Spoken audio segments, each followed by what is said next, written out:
Si vous restez inlassablement à l'attaque, devant tous ceux qui voudront se dresser devant vous, peu importe qui ils sont, ils abandonneront. Tous.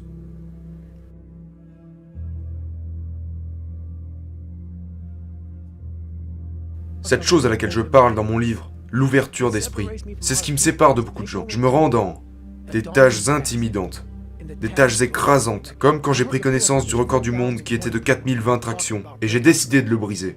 Les gens sont comme « Oh mon Dieu !» Et j'y suis allé, avec mon stylo et mes feuilles. Qu'est-ce que tu fais? Je fais mon calcul, mec. Je me suis ouvert à l'idée que, ok, si je fais 5 tractions par minute pendant toutes ces heures, et combien de temps j'ai entre chaque rep, je faisais les calculs. Tu dois avoir cette ouverture d'esprit à toutes les possibilités comme, à partir du moment où vous bloquez votre esprit aux possibilités, il n'y a aucun moyen que vous puissiez y arriver. Donc, c'est pourquoi mes yeux et mon corps s'illuminent. C'est parce que je sais que, si tu te bats durant une bataille, tu dois attaquer. Tu dois garder cette offensive. Ton ennemi se dit qu'il ne va pas abandonner, sauf que vous devez briser son âme. Peu importe ce qui se trouve en face, c'est ce que j'ai réalisé. J'ai dû briser des âmes. C'est pourquoi j'en suis venu à ce que j'appelle prendre des âmes dans mon livre. J'ai commencé à trouver des moyens pour briser l'âme d'un être humain, d'un objet, de tout ce qui se trouve devant moi. Si vous restez inlassablement à l'attaque, devant tous ceux qui voudront se dresser devant vous, peu importe qui ils sont, ils abandonneront. Tous. La partie du livre, prendre des âmes, est vraiment intéressante parce que tu parles de ce changement d'esprit pendant que tu traversais toutes ces épreuves. Oui, ouais, c'était une partie intense du livre. Oui, c'était quand beaucoup de choses ont commencé à faire surface, mec. J'ai commencé à regarder ces instructeurs. Tu sais, il y en a 3 qui sont 3 sur le côté, sur 8 instructeurs. Et tu sais que ces gars font aussi la semaine de l'enfer. Ils sont debout toute la journée, toute la nuit, pour 130 heures. C'est la promesse. C'est un lieu de renforcement mental pour moi. J'aime cet endroit.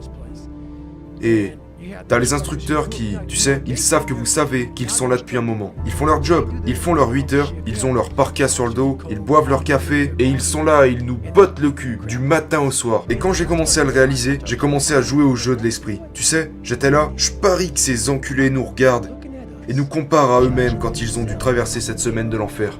Genre, laisse-moi voir que je regarde un peu Goggins. Ok, j'étais meilleur que lui, j'étais meilleur que ce bon à rien là-bas, qu'il galère le plus possible. Et j'étais comme...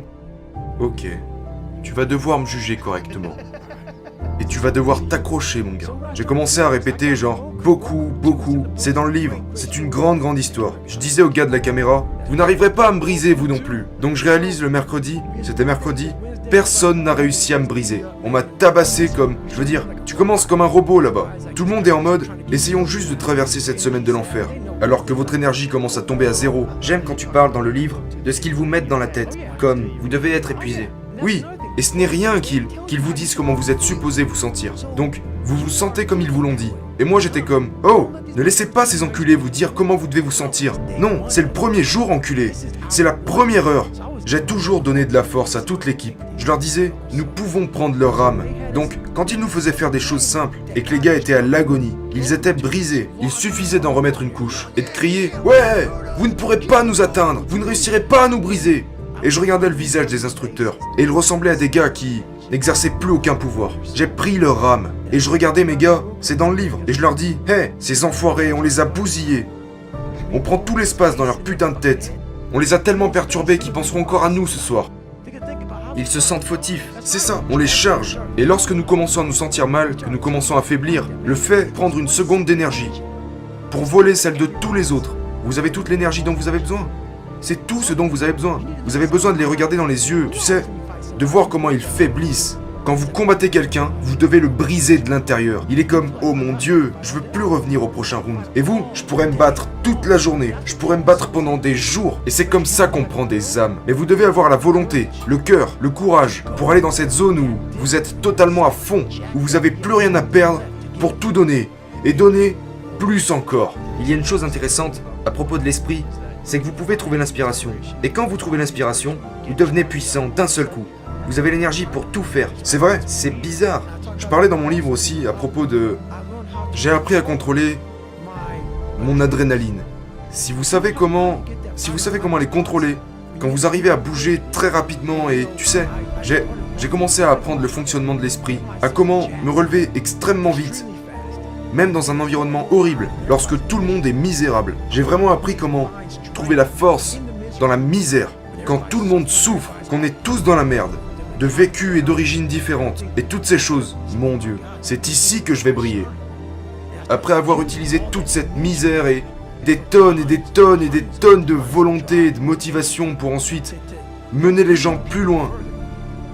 Parce que vous pouvez tirer beaucoup de force à travers la misère. Et une fois que les gens réalisent, mon Dieu, Goggins est au-dessus du lot, alors tout le monde se dit, putain, je suis autant dans la merde que lui, et ça n'a même pas l'air de le déranger. Donc j'ai commencé à réaliser que si tu peux trouver la force, juste un peu plus longtemps, votre volonté se propagera à ceux qui vous regardent. Il y a bien quelque chose que personne ne peut t'apprendre, c'est apprendre par toi-même. Tu as appris que tu es le seul à devoir trouver comment tirer cette énergie de ton esprit. Par toi-même. Il n'y a pas de livres qui peuvent, une fois lus, tout à coup vous apporter la technique. Genre, oh maintenant, je sais comment faire. Tu sais que c'est un long chemin que tu dois commencer et terminer par toi-même. Vous devez prendre un grand plaisir dans le fait que personne ne voudrait se trouver à votre place. Vous tirerez un grand plaisir de cette souffrance. Il faut que ça devienne une passion qui vous apportera quelque chose de très très bénéfique. Comme tu le sais, les gens ne comprennent pas vraiment ce que c'est que se retrouver dans le pire environnement possible, la pire situation possible. Et tout le monde me regarde comme si j'étais Dieu. J'espère que ça va s'arrêter. Et tu vois que tout le monde a ce regard sur le visage. Moi j'y vais, mais eux, ils ne veulent plus y aller.